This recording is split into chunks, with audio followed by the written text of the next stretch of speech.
Hi hello నమస్తే welcome to Andhraprabha నేను ప్రశాంత్ కుమార్ ముఖ్యంగా చూసుకోవాలి ఇప్పుడు దేశవ్యాప్తంగా ఒక చర్చనీయాంశంగా మారింది ఏదేనంటే దేశానికి అన్నం పెట్టే రైతు మరోసారి ధర్నాలు చేస్తూ మాకు అన్యాయం జరుగుతుంది మేము పండించిన పంటలకు కనీసం మద్దతు ధర కావచ్చు రైతుల మీద పెట్టిన కేసుల గురించి కావచ్చు ఇలాంటి అంశాలతో ముఖ్యమైన అంశాలతో మరోసారి రైతులందరూ కూడా ధర్నాలు చేస్తూ అయితే మరోసారి తెర మీదకి వచ్చారు. ముఖ్యంగా చూసుకోవాలి హర్యానా పంజాబ్ ప్రాంతాల రైతులు ముఖ్యంగా ధర్నాలు చేస్తూ ఇప్పుడు ఢిల్లీ వైపు చలో ఢిల్లీ మార్చ్ అనే ఆ కార్యక్రమాన్ని కొత్తగా తీసుకొచ్చి మరోసారి ఢిల్లీ నగరం వైపు ముఖ్యంగా వస్తున్నారు. ముఖ్యంగా చూడాలి ముఖ్యంగా రైతులు కోరుకునేదానిలా ఒక్కటే ముఖ్యమైన అంశాలుగా చెప్పుకోవచ్చు. తమ పండించిన పంటకు కనీస మద్దతు ధర ప్రకటించాలి. స్వామినాథన్ సిఫారసులు చేసిన కమిటీ సిఫారసులు చేసిన రైతుల కోసం ఏవైతే తీసుకొచ్చారో అంశాలన్నింటినీ వాటిని కూడా ఒకసారి పర్యవేక్షించాలి. వాటిని కూడా మరొకసారి చూసి రైతులకు లాభం వచ్చేలాగా చూడాలంటూ కూడా చెప్తున్నారు. ముఖ్యంగా తమ రైతులు ఏదైతే పండిస్తారో పంట పైన కనీసం ఒక 20 నుంచి 50 వేల వరకు అధికంగా లాభం వచ్చే విధంగా చూడాలంటూ కూడా కమిషన్ చెప్పిందంటూ కూడా రైతులు ముఖ్యంగా ఇప్పుడైతే అంశాలైతే తెలుపుతున్నారు. ముఖ్యంగా చూసుకోవాలి అంటే చాలా అంశాలతో అయితే రైతులైతే ధర్నా చేస్తున్నారు. కానీ ఇప్పుడు మనం కొన్ని అంశాల గురించి మనం మాట్లాడుకున్నట్లయితే ముఖ్యంగా రైతులు తమ పండించిన పంటలు అయిపోయిన తర్వాత ఆ పంటని కాల్చివేస్తుంటారు. ఆ పంటల కాల్చివేత నేపథ్యంలో ఢిల్లీ నగర వ్యాప్తంగా ముఖ్యంగా చలికాలం వచ్చిందంటే ఢిల్లీ వ్యాప్తంగా మొత్తం ఫాగ్ అయితే ఏర్పడుతుంటుంది.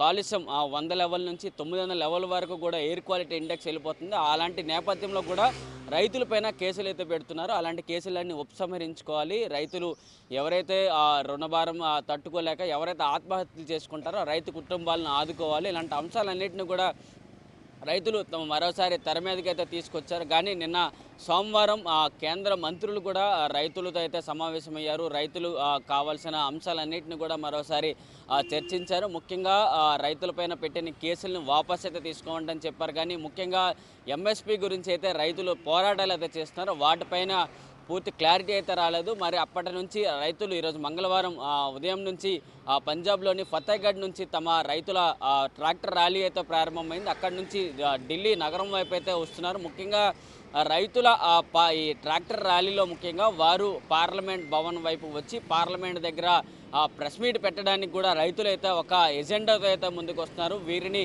అడ్డుకట్ట వేసేందుకు కేంద్ర బలగాలు అలాగే హర్యానా అలాగే ఇతర రాష్ట్రాల అధికారులందరూ కూడా రైతుల్ని అడ్డుకట్ట వేసేందుకు అక్కడ బ్యారికేడ్లు కావచ్చు అలాగే ముళ్ళ కంచెలు కావచ్చు రోడ్లపైన మైకులు ఇవన్నీ వేస్తూ కూడా ట్రాక్టర్లు ఇటు ఢిల్లీ నగరం వైపు రాకుండా అన్ని రకాల ఏర్పాట్లు చేసి అయితే ముందుకెళ్తున్నారు. మరి రైతులపైన ఇప్పటికే డ్రోన్స్ ఉపయోగిస్తూ టీర్ గ్యాస్లను కూడా ఉపయోగిస్తున్నారు. అక్కడ రైతుల్ని శాంతింపజేసేందుకు అక్కడ అన్ని రకాల ప్రయత్నాలు చేస్తున్నప్పటికీ కానీ ఇప్పుడు కేంద్రం మరోసారి అడుగులు ముందుకేసింది. ఎంఎస్పీ పైన చర్చించడానికి మేము సిద్ధంగా ఉన్నామంటూ కూడా కేంద్రం నుంచి మరోసారి పిలుపైతే వచ్చింది. మరి రైతులు ఈ విధంగా ఏ మేరకు స్వాగతిస్తారన్న అంశాలు మనం చూడాల్సిన అంశాలు అయితే ముఖ్యంగా కనిపిస్తున్నాయి. ఇదిలా ఉండగా ఇది రైతుల ధర్నా ఇదేమి కొత్తేమి కాదు.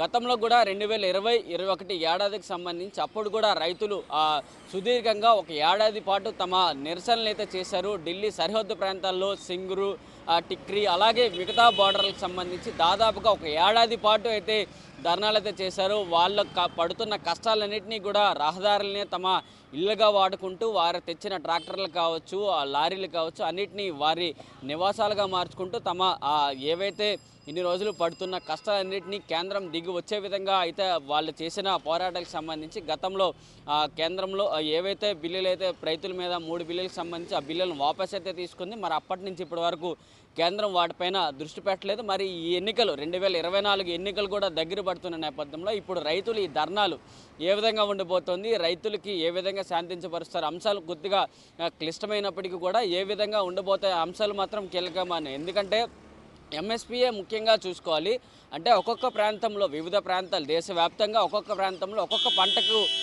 ఒక్కొక్క ధర అయితే కేటాయిస్తారు. కానీ ఇప్పుడు మాత్రం ఇది ఎంఎస్పీ కనుక ఒకవేళ తీసుకొస్తే ప్రతి పంట ఒక్కొక్క ఏరియాలో చూసుకోవచ్చు. ముఖ్యంగా తెలంగాణకు సంబంధించి మాట్లాడుకున్నట్లయితే ఇటు పసుపు కావచ్చు వరి కావచ్చు గోధుమలు కావచ్చు చెరుకు కావచ్చు ఇలాంటి రకరకాల వాణిజ్యమైన పంటలు అన్నీ పండిస్తారు. కాబట్టి ఏ పంట ఎప్పుడు అత్యధిక ధరకు వస్తుంది ఎప్పుడు అత్యల్ప ధరకు వస్తుందో చెప్పలేము. కాబట్టి మార్కెట్ డిమాండ్ బట్టి ఉంటుంది కాబట్టి సో ఇలాంటి అంశాలన్నింటినీ రైతు నాయకులతో అలాగే రైతులతో మాట్లాడి కేంద్రం ఏ విధంగా ఒక కొత్త చట్టాన్ని తీసుకురాబోతుందో అలాంటి సంబంధించి కొద్ది రోజులు వేచి చూడాల్సిన అంశాలు అయితే కనిపిస్తున్నాయి. ఇలాంటి అంశాలకు సంబంధించి రైతు నాయకులతో ఇటు కేంద్ర పెద్దలు ఏ విధంగా మాట్లాడబోతారు, రైతుల్ని ఏ విధంగా శాంతించపరుస్తారు, రైతుల ఈ ర్యాలీని ట్రాక్టర్ ర్యాలీని ఏ విధంగా శాంతింపబరిచి రైతులకు ఎంత మేరకు లాభం వచ్చే విధంగా ప్లాన్ చేస్తారో ఈ కేంద్రం నుంచి ఒక ఫైనల్ అప్డేట్ అయితే రావాల్సి ఉంది.